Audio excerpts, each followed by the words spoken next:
What is up, everybody? Sean Sheehan back here with another edition of the Severe MMA Betting Show, joined today by Andy Stevenson. And this episode is brought to you by our friends over at BetUS. Hey guys, with the sports betting season in full force, with NHL, NBA playoffs, football fast approaching, you need a sportsbook with integrity and longevity like BetUS. We already know this, but BetUS has been pioneers in the sportsbook industry for almost 3 decades, thriving and paying their loyal customer base. This is betus.com, or if you go to SevereMMA.com/BetUS, it will take you there. There are loads of bonuses. You can call 869-BET-US, that's 800-MY-BET-US, and you receive 125% sign-up bonus by using the code SevereMMA. It's open to everyone over in the US and Canada. They've re-up and referral bonuses also. BetUS is known as America's favourite sportsbook for a lot of reasons.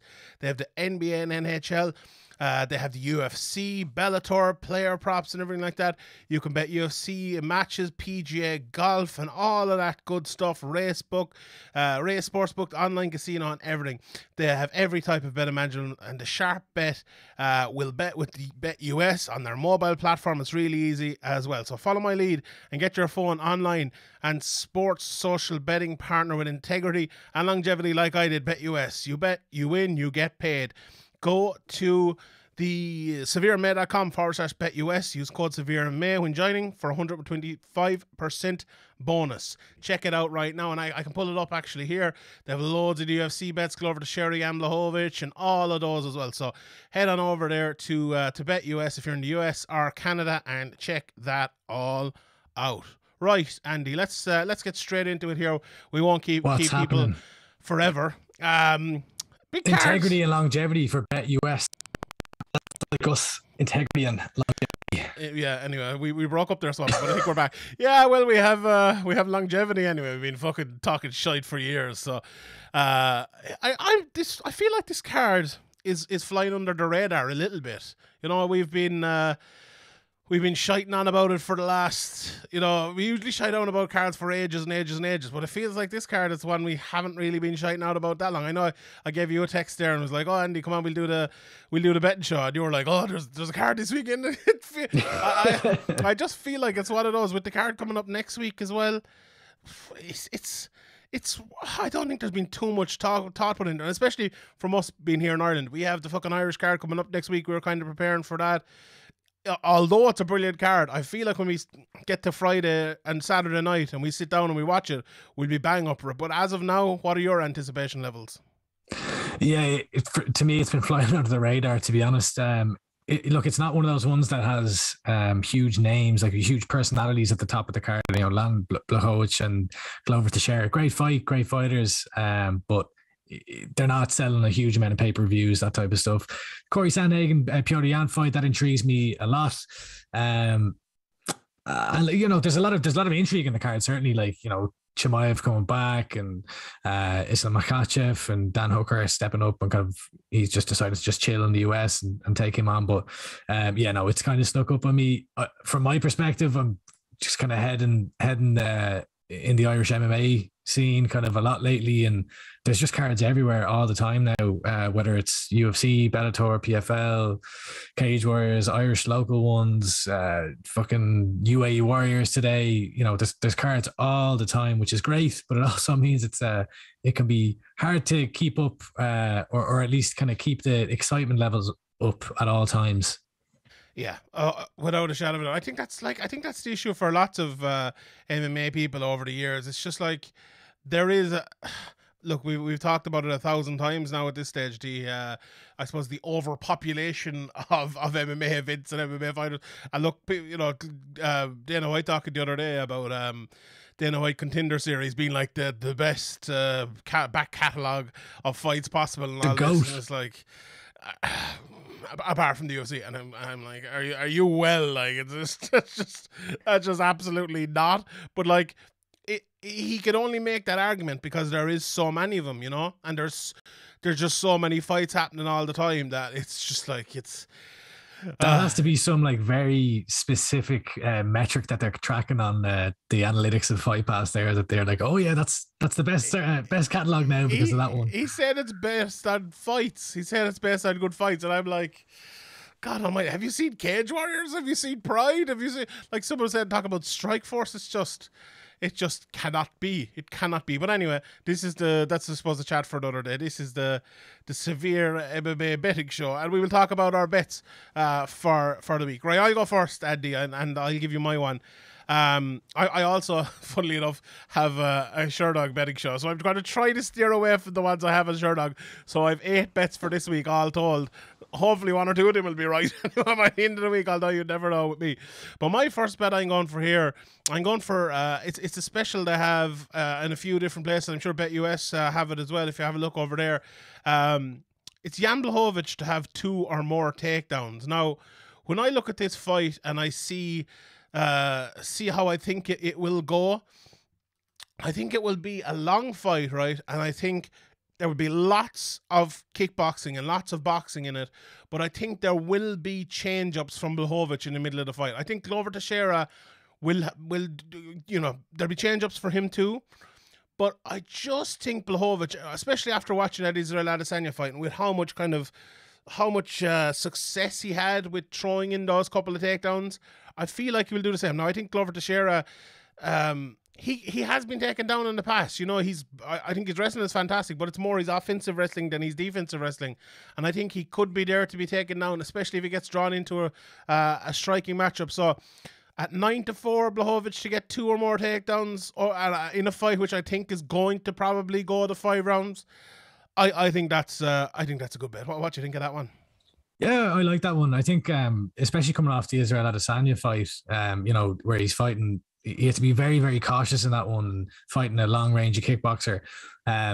His whole kind of game plan almost geared towards, right, let's get in, let's take him down, and then let's just smother him and throw elbows at him. So, he's perfectly prepared coming into his next fight to be, well-rounded. Obviously, everyone talks about the Polish power, and he's going to swing, he's going to connect.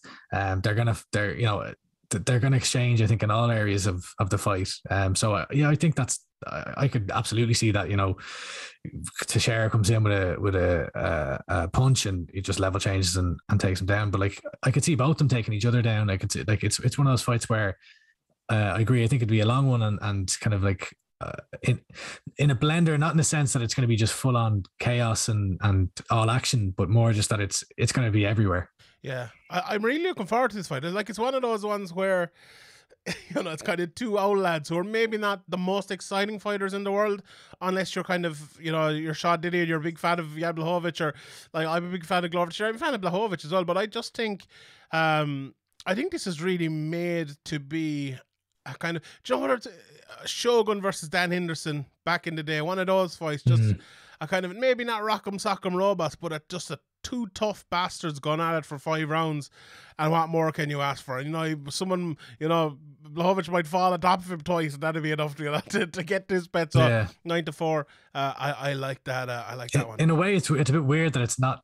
I'm not as excited, or I'm not overly excited for it, because when you look at it, it's 2 lads that are both on 5-fight win streaks. Like on any other time, you'd be like, oh Jesus, like this is the culmination of them both kind of coming up to the top and a crescendo of them colliding. And it kind of is that way, but also it's like, two lads. I feel like that's just the UFC and how it's geared these days. It's like we're almost geared to not be excited about fights because there's so many other fights. You wouldn't even hardly think about this. Where if this was a few years ago, you'd be like, oh, this unbelievable guy against another unbelievable guy. I can't wait for it to happen. Whether it's Randy Couture against Chuck Liddell or whatever it might be. It's a different gear these days. Yeah, I think one more thing on your bet as well is that I think that like Blachowicz specifically, like since his last loss, I think he's really developed as a fighter, and especially his fight IQ. So like that will kind of, when it comes to takedowns or takedowns kind of go hand in hand with fight IQ. If you're having trouble in one area, or if you're up on the scorecards, it's not going to win you the round, but you can stall a fight. And if you're winning, then you just take them down and ride out the rest of the round. So absolutely, 100%. Right, let's get your first bet. Go on, tell us what your first bet is. So my first bet is the fight. So it's the Hamza Chimaev and Li Jingliang fight ending in KO. I just think that they're 2 really, really hard hitting maniacs on the feet who will just come in and swing. Now, the little that we've seen of Chimaev, I'd still be confident in him coming in here, but this is a huge test in the Leach for him. And like, he looked great when he, in his last fight when he came back against Ponzinibbio. And I don't know, I think that I don't know who will win, because part of me is like, oh yeah, I think Chimaev will win, but like, how much have we really seen of him against high level competition? And I could easily see the Leach kind of just catching him and putting him down. So I think KO. I don't know who it'll be, but. Yeah, I like having. I was thinking. I having looked at the bets during the week. I was like, Chimaev has had long COVID, like, and he had a really bad fucking, a really bad dose with it, and he's coming back. And I think, look, he's left a good bit of time to come back, and hopefully he's recovered properly, and hopefully we see 100% Chimaev here. But what if we don't? You know, I think Li Jingliang his price is way too high. Over Sandhagen, I went for because of that. I went for Chimaev via decision, just because I'd give him Li Jingliang a bit more of a chance. But I think you're like, if Chimaev comes back and he looks 90%, I think your bet will come true. But I can't say he will look 90%, you know, after what's happened over the last year and things. So, and as you said, this is a big step up too. Li Jingliang is a very, very good fighter. But I do still think Chimaev will have enough. And as you said, you know, you're going KO for either side. That's probably a better bet than my decision bet, to be honest. So I like that one as well. They both have power. That one's I don't think I actually said that one's evens on Paddy Power. That's a pretty good bet, yeah. So I like that one.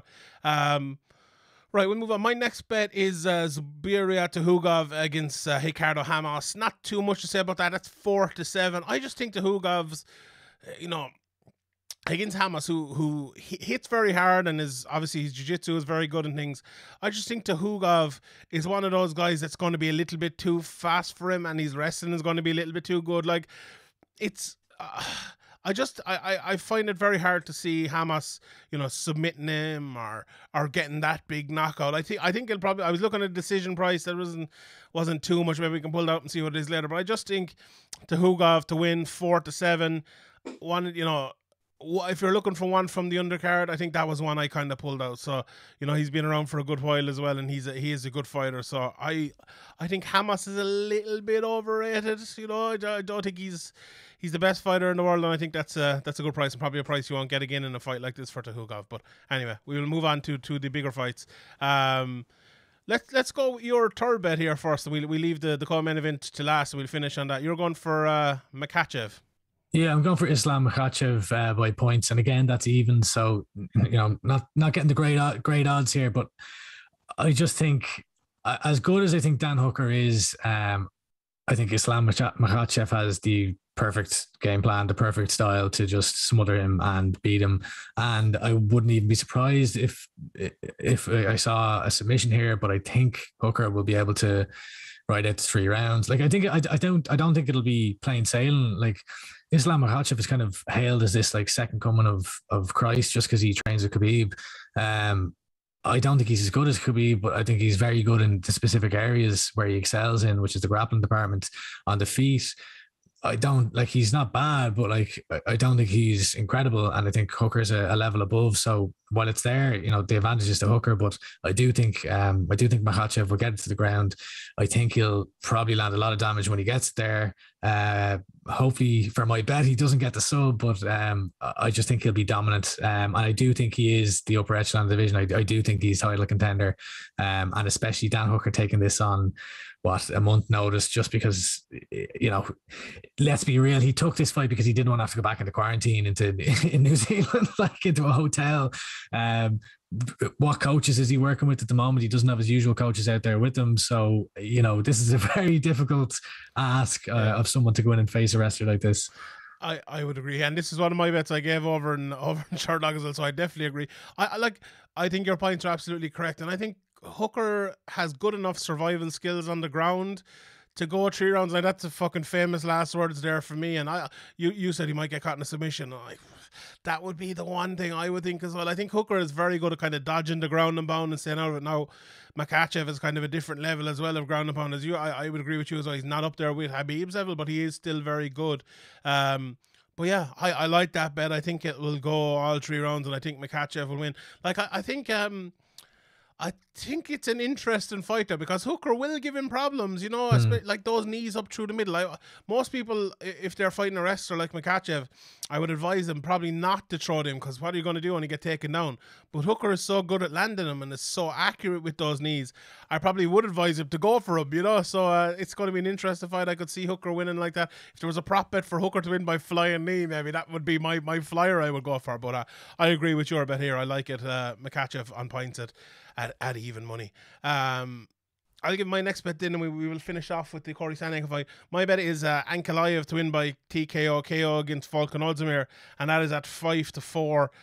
Not the biggest price in the world, but Ozdemir to me, he's just so open at times. Now he's a good knockout punch himself and a very good fighter, but I just think that chin can be a little bit of an issue at times. And I think Ankalaev is he's good takedowns as well. You know, TKO KO, so it could be a ground and pound victory as well for him.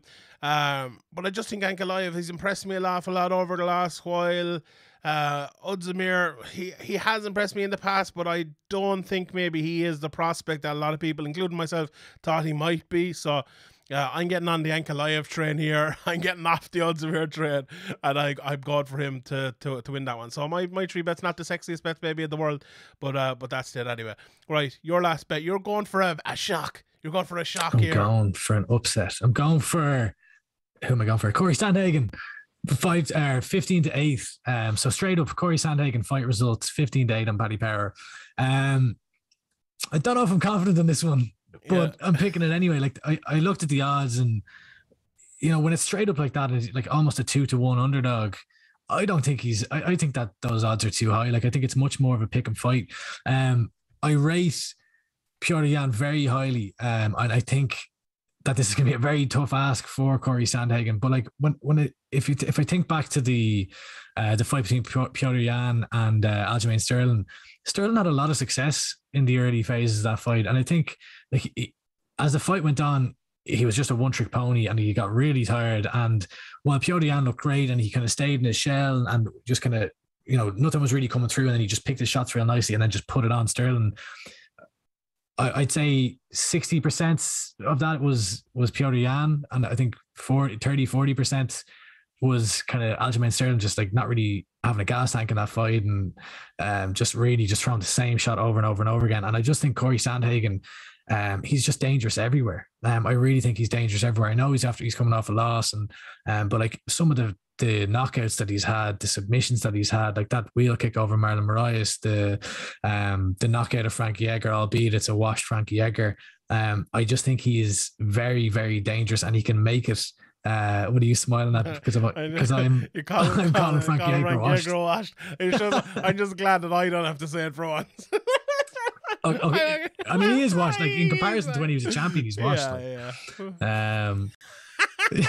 I'm sorry. I will be getting he's still a great fighter, but like he's nothing compared to what he used to be. Anyway, moving on. I'm picking Corey Sandhagen. I like the bet though. I must say I'm a big Corey Sandhagen fan, and I'm a big Yan fan as well. But I do agree. Is that what you're going for? It's a closer fight than that price suggests. I think it's the price kind of. I probably would have stayed away from that if it wasn't for the price. But I just think that's too wide. Yeah, I would tend to agree. Yeah, it's going to be a good fight, and Yan as well. Sandhagen is one of those styles that's not easy to prepare for, and it's funny, you know, you said he lost to TJ Dillashaw last time, and TJ Dillashaw, I don't know, I feel like TJ Dillashaw's style is better designed to fight someone like Sandhagen than Yan's style is, oddly enough, even though I think Yan would beat TJ Dillashaw. You know, MMA maths doesn't always add up, but I think it's going to be a fun fight, and I would not be surprised if Sandhagen won that fight whatsoever. But I think I'm still picking Yan, but at that price, I would agree with you. I would. Best fight in the card. Yeah, I think it's a fantastic fight. Let me run through some of the prices as well, and I also threw it out for people's bets for the week, so we'll have a look at them as well. So we spoke about Ankalaev. He's 3-10, 12-5 is Ozdemir, and these prices obviously change as well. Khamzat is 5-1 on, 7-2 for Li Zhanglian. Volkov and Tybura. I was looking at Tybura at 9-4. I don't know though. I just couldn't pull the trigger on that one. Dan Hooker 4-1. Go on. What were you going to say? What do you think of the odds on Chimaev there? Considering who he's faced. Yeah, look, he's a very good fighter. I think that's pretty obvious, but my biggest reservations, I'd say again, is the time off and is the COVID. I think that's the big issue there. I would avoid him hugely at that price. No way. Was he not about to retire because he couldn't train? And then Kadyrov stepped in. He was like, "Well, you're not fucking retired." I'm like, "Oh Jesus!" Okay. I don't retire. Yeah, me too. Stepping into me. I'd be like #MMA retirements. I'm coming back. I'm back, bitches. But anyway, I'd be on the first plane over with Chris Weidman. I'd be out in Abu Dhabi like that. But anyway. Chris Weidman. Myself and Fabrice Verdum giving jiu-jitsu classes over there. But anyway, Dan Hooker 4-1. That's a pretty good price if you fancy Hooker. Makachev 1-6. Yan 2-5, 15-8 as you mentioned there. Sandhagen. And Blachowicz 2-7, 5-2. These other fights as well. Lerone Murphy is one I want to mention there, 3-10. I have him over in Sherdog. I think he's a very good good fighter. Nascimento is on this. He's 5-2 if you want him over Ulbagov 2-7. And you can check out all the rest of it at SevereMMA.com. What's Lerone Murphy by KO actually? I can open that up here now if we'll see it. Where is he gone? Lerone Murphy. He's fighting American, is he? He made it a victory 13-10. Not a great price. Not a great price. Cut that bit out. Cut that out, Bill. Right. If I can open this up as well, ask for some of your bets.